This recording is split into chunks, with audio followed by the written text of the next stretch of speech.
Si un inconnu te demande de le prendre en photo et te donne un téléphone, n'accepte pas trop vite. Observe-le d'abord. S'il a l'air suspect ou antipathique, il vaut mieux refuser la demande gentiment. Il s'agit peut-être d'une arnaque. Il te donne le téléphone, tu allumes l'appareil photo et tu vois qu'il est cassé. L'image de la photo est endommagée. Tu rends le téléphone à l'inconnu et il t'accuse alors de l'avoir cassé. Il te demande de l'argent et se comporte de façon agressive. Dans une telle situation, il est préférable de ne pas paniquer et de ne pas se laisser provoquer. Éloigne-toi calmement et fais comprendre que tu ne le laisseras pas faire. Et si son agressivité dépasse les bornes, alors appelle la police. Tu marches dans la rue et un homme en vêtements sales vient vers toi. Il prétend être sans abri et se comporte comme s'il était pressé. Il te montre une pièce étrange et dit qu'il l'a trouvée dans le sous-sol d'une vieille maison. Il ajoute que la pièce est un spécimen très rare et qu'elle vaut des milliers d'euros. Tu prends une photo de la pièce pour trouver des informations à son sujet sur Internet. Et il s'avère que c'est vrai. La pièce est chère. Le sans-abri ne peut pas la vendre pour une telle somme car personne ne le croira. Il propose de te la vendre pour quelques centaines d'euros. L'offre semble rentable, mais c'est une arnaque. L'inconnu te propose en réalité une fausse pièce qui ne vaut pas plus de 2 euros. Il prétend être un pauvre sans-abri pour que son histoire semble crédible, refuse la proposition et appelle la police. Cet homme peut aussi arnaquer d'autres personnes. Des cambrioleurs peuvent placer un prospectus publicitaire, un journal ou un autocollant sur la porte de ta maison ou de ton appartement. Dans l'embrasure de la porte, tu peux trouver un morceau de papier ou une fine bande provenant d'une bouteille en plastique. Si tu n'enlèves pas l'objet pendant un long moment, les voleurs comprendront alors que tu n'es pas chez toi. De cette façon, ils marquent les maisons et les appartements dans lesquels ils peuvent entrer. Après tout, entrer dans un appartement vide est beaucoup plus sûr. Alors, dès que tu vois un objet bizarre, débarrasse-t'en immédiatement. Si un prospectus ou un marque-page reste accroché à la porte pendant 1 ou 2 jours, cela indique aux voleurs qu'il n'y a personne à la maison. Bien sûr, il peut s'agir de véritables flyers publicitaires, mais tu n'en as toujours pas besoin. En plus des prospectus, il peut y avoir des marques étranges sur la porte de la maison ou de l'appartement, des chiffres, des croix ou d'autres symboles. C'est ainsi que les voleurs marquent les maisons qu'ils s'apprêtent à cambrioler. Si tu vois un tel signe, il est préférable d'appeler la police. Tu t'approches de ta voiture et tu vois une chemise ou un morceau de tissu enroulé autour de l'essuie-glace. À ce moment-là, n'essaie pas de l'enlever. Monte calmement dans la voiture, regarde autour de toi et éloigne-toi de cet endroit. Ensuite, lorsque tu auras changé d'endroit, tu pourras retirer le tissu en toute sécurité. Le fait est que les escrocs attachent le tissu aux essuie-glaces exprès et le plus serré possible.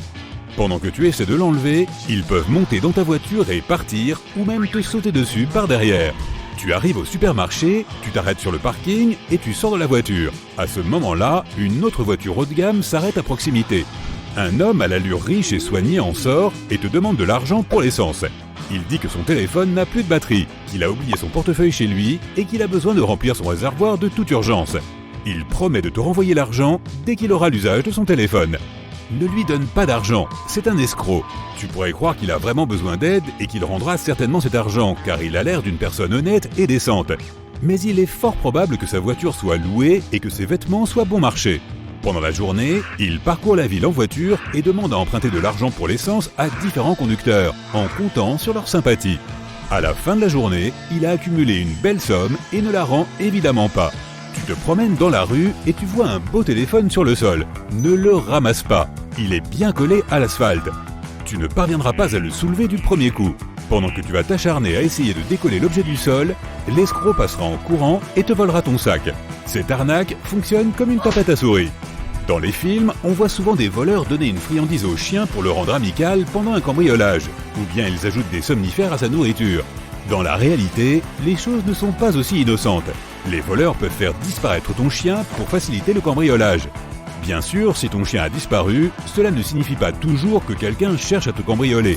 Cependant, si cela se produit, tu dois être sur tes gardes. Les arnaqueurs et les cambrioleurs passent beaucoup de temps sur les réseaux sociaux. Ne te précipite pas pour poster des photos de tes vacances dans un autre pays. Lorsque tu fais cela, tu cries au monde entier « Regardez comme je suis loin de chez moi !» Il est préférable de ne publier tes photos qu'une fois que tu es de retour. Il y a aussi des cas où des cambrioleurs ont collaboré avec des pirates informatiques. Ils ont eu accès aux réseaux sociaux de leurs cibles pour savoir quand elles partaient en vacances. Ensuite, ils ont transmis les informations aux cambrioleurs. Tu rentres du travail en voiture et tu remarques soudain que tu n'as presque plus d'essence. C'est bizarre car tu as récemment fait le plein. Tu vas à la station-service ou dans un garage auto pour vérifier s'il y a une fuite dans le véhicule. Pendant ce temps, les voleurs peuvent cambrioler ta maison. Ils ont délibérément vidé le réservoir de ta voiture pour que tu ailles à la station-service. Ils gagnent ainsi du temps pour vider tes tiroirs. Si tu es sûr que tu as fait le plein récemment et que l'essence a été vidée, appelle tes voisins et demande-leur de surveiller ta maison ou ton appartement. Si tu fais régulièrement appel à des services de nettoyage pour ta maison, tu dois être alerté en cas d'apparition d'un nouvel employé. Chaque fois qu'un employé est remplacé, la société de nettoyage doit t'en avertir. Si cela ne s'est pas produit, vérifie par toi-même. Appelle et renseigne-toi sur le nouvel employé.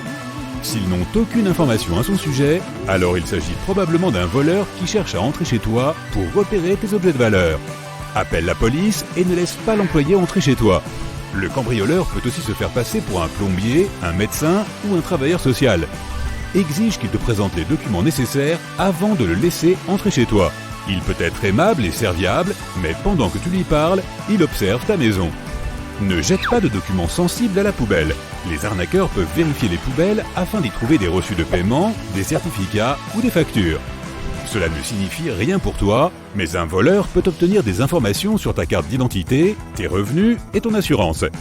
Déchiquette toujours les documents que tu jettes. Il existe de nombreuses façons frauduleuses d'utiliser les documents jetés. Voici d'autres conseils qui réduiront le risque de vol de tes biens.